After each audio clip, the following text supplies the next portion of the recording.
Hi there, it's Sue, and thanks for joining me for Tips and Talk Day. These are bite-sized topics that I pull from community questions and things that I'm observing in the world of handmade small business. If you'd like to submit a topic, DM me over on Instagram at GiftBizUnwrapped. How do you scale your handmade business? And by scaling, I mean growing, selling more, and seeing your numbers increase month after month. That's always the goal, right? If your answer is yes, obviously, hold tight. This immediate answer needs some analysis. I believe the better first question is, do you want to scale? And if so, how much? You see, as your business grows, it changes. Everything you currently do yourself as you're getting started takes more time as you grow, simply because there's a larger volume of work in each category to manage. I'm talking about things like inventory control, bookkeeping, order processing, and of course, producing your handmade products. Where in the beginning you can keep up with all of these tasks, as more orders come in, the workload expands too. To keep up, your business operations need to change. If you feel like you have an overwhelming number of spinning plates in the air and you're running to respin each one before it goes crashing to the floor, you're at this point right now. Don't get me wrong, scaling a business is a wonderful thing. I'm only suggesting you enter into significant growth mode with your eyes wide open. Some makers are wonderfully content with a handmade business that balances nicely with other priorities in their life. They get happiness in the process of making and never want to grow to the point where they can't do that anymore. Some never want employees or ever care to turn a side gig into a full-time endeavor. Many are perfectly content with the money their small business provides, and by scaling, they'd grow themselves out of what they truly love. For these reasons, the first thing to consider around the topic of scaling is to envision what your life would look like if you did get bigger. What would your job responsibilities be? And do you see yourself happy in this new role? Luckily, since you're the owner, you get to call the shots. And there are many creative ways to structure your business that allow you to retain all or a portion of the tasks that you love the most. But it's still worth some visionary work and thought. So let's say you've decided, yes, you want to grow your business to the next level. You're close to or already have reached your limit, and maybe even some of those spinning plates I mentioned earlier are crashing to the floor. Here are 3 paths to consider that will set you up to scale your business, bring in more revenue, and get your handmade creations in the hands of more people. First off, it's time to bring in some help.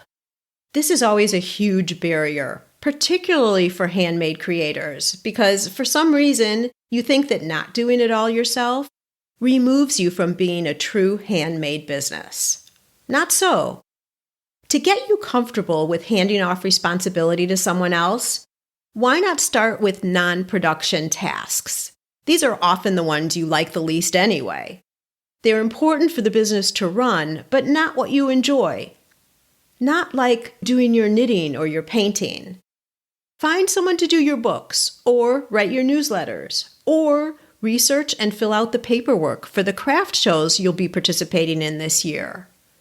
Or find someone to take product photos that you can use for the next 6 months, versus you having to stop in the middle of a project when you need a new image for social or a promotional piece. I hear already what's going on in your mind.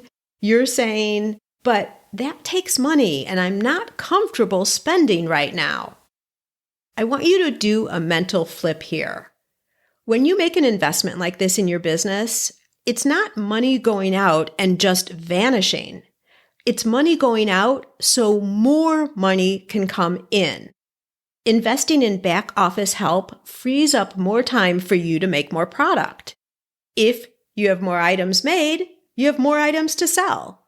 See how this works? A step up from here is to get assistance in filling orders, inventory management, and even attendance at some shows. What if there were 2 shows you'd like to be at, but they're on the same weekend? Yes, you can do both. Or why miss out on a really important show because you have a significant family event? Consider having a trained fill-in to attend those shows for you. I'm guessing this is a stretch in thinking, but why not? Many times the best solutions aren't the obvious ones. With regard to finding help, I'm not talking full-time employment here. Consider hiring on a task-specific basis and use independent contractors versus employees where you get into all the legal responsibilities and the paperwork. If you want to dive into this more, in terms of how to find local, reasonably priced assistance, it's a great topic to cover in my Thursday Q&As. These happen inside my Facebook group, Gift Biz Breeze, and I'd love to have you join me there if you're not a breezer already. Let's move on to skill and product expansion.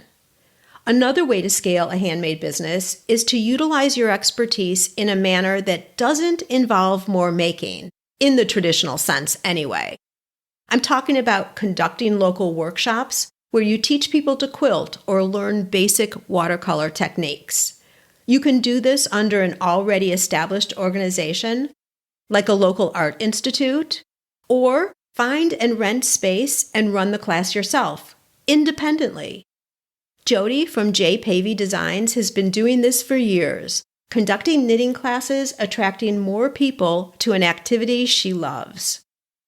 Another twist on this idea is to create a virtual, meaning online, training program that you can then sell as a product. The fabulous thing about this is you create it once, so a video with downloads, for example, and then it's done. You can sell it over and over again without any more time invested on your end. You could also do online programs where everyone joins into a Zoom call. You're the instructor walking everyone through the process. Sonia Paz is a master at this with her Vino art classes, and she's even attracted large brand name businesses as clients to take her classes for team building and other types of purposes. This category holds so much potential. I'm also thinking of Sophie at Miss Papercraft, who creates quilling kits that include everything you need to complete a project. The physical kits are purchased, and then a YouTube video walks you through the creation process. It's more of an online class of sorts. Factory production.